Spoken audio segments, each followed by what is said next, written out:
Arbenz ran on this ticket that said, we want to get the land back to the people. And once he took power, he was implementing policies that would do exactly that, give the land rights back to the people. The United Fruit didn't like that very much.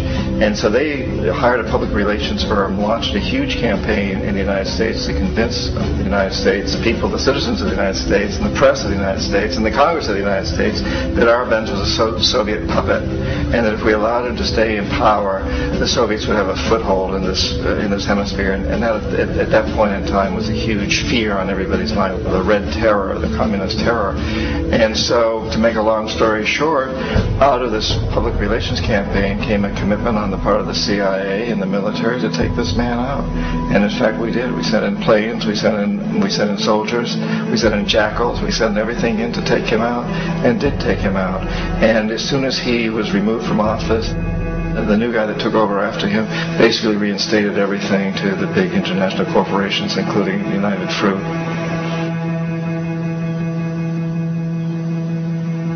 Ecuador for many, many years had been ruled by pro-U.S. dictators, often relatively brutal.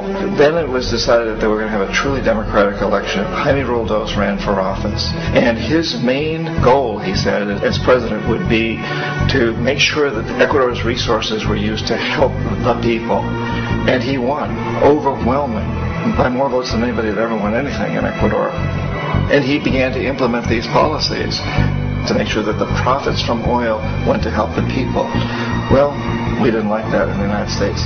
I was sent down as one of several economic hitmen to change Roldos, to corrupt him, to bring him around, to let him know, okay, you can get very rich, you and your family, if you play our game, but if you continue to try to keep these policies you've promised, you're going to go.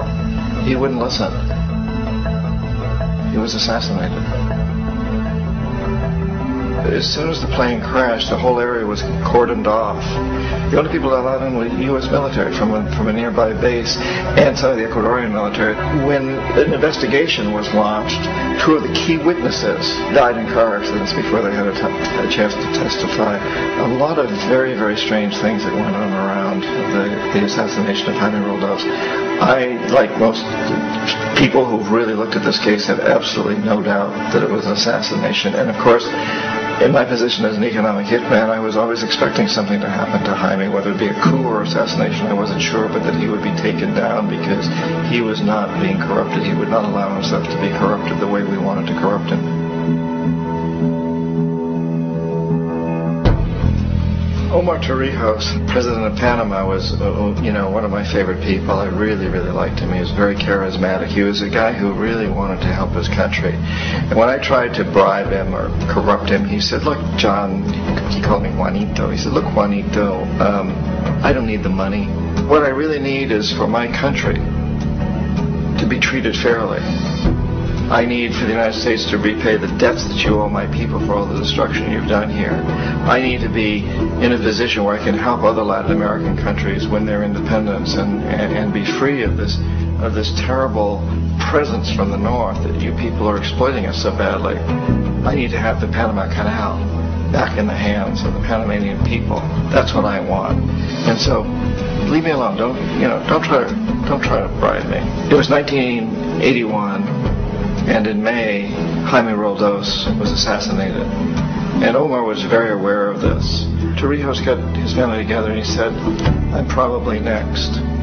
But it's okay, because I've done what I came here to do. I've renegotiated the canal. The canal will now be in our hands. He just finished negotiating the treaty with Jimmy Carter. In June of that same year, just a couple of months later, he also went down in an airplane crash, which, there's no question, was executed by CIA-sponsored jackals. Tremendous amount of evidence that one of Torrijos' security guards handed him at the last moment as he was getting on the plane a tape recorder, a small tape recorder that contained a bomb.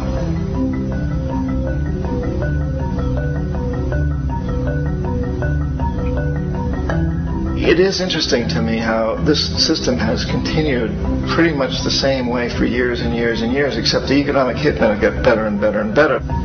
Then we come up with, very recently, what happened in Venezuela.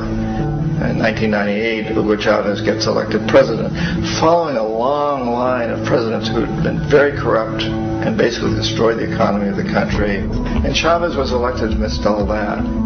Chávez stood up to the United States, and he's done it primarily demanding that Venezuelan oil be used to help the Venezuelan people. Well, we didn't like that in the United States. So in 2002, a coup was staged, which there's no question in my mind and most other people's minds that the CIA was behind that coup.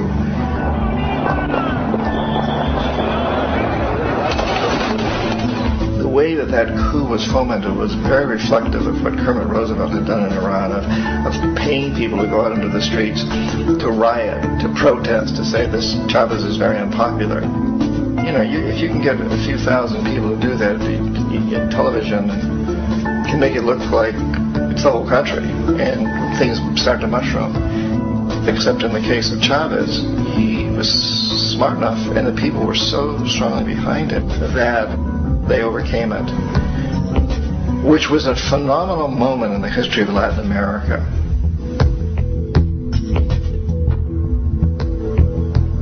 Iraq actually is a perfect example of the way the whole system works. So we economic hitmen are the first line of defense. We go in and we try to corrupt the governments and get them to accept these huge loans, which we then use as leverage to basically own them.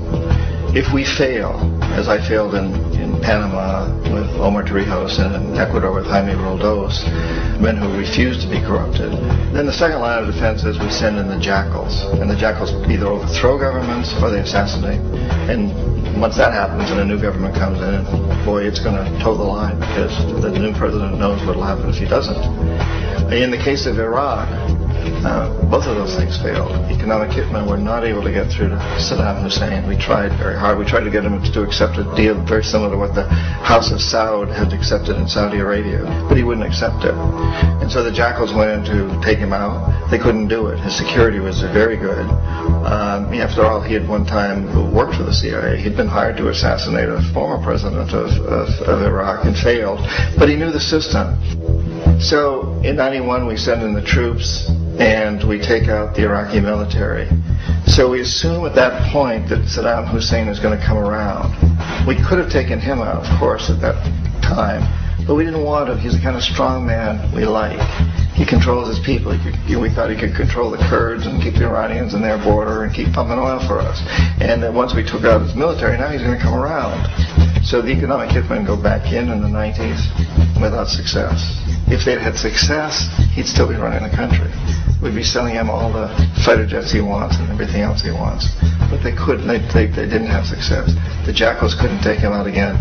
So we sent the military in once again, and this time we did the complete job and took him out, and in the process created for ourselves some very, very lucrative construction deals. We had to reconstruct a country that we essentially destroyed, which is a pretty good deal if you own construction companies, big ones. So, Iraq shows the three stages. The economic hitmen failed there, the jackals failed there, and as a final measure, the military goes in. And in that way, we've really created an empire, but we've done it very, very subtly. It's clandestine. All the empires of the past were built on the military, and everybody knew they were building them. So the British knew they were building them, the French, the Germans, the Romans, the Greeks. And they were proud of it, and they always had some excuse like spreading civilization, spreading some religion, something like that. But they knew they were doing it. We don't. The majority of the people in the United States have no idea that we're living off the benefits of a clandestine empire. That today there's more slavery in the world than ever before. And then you have to ask yourself, well, if it's an empire, then who's the emperor?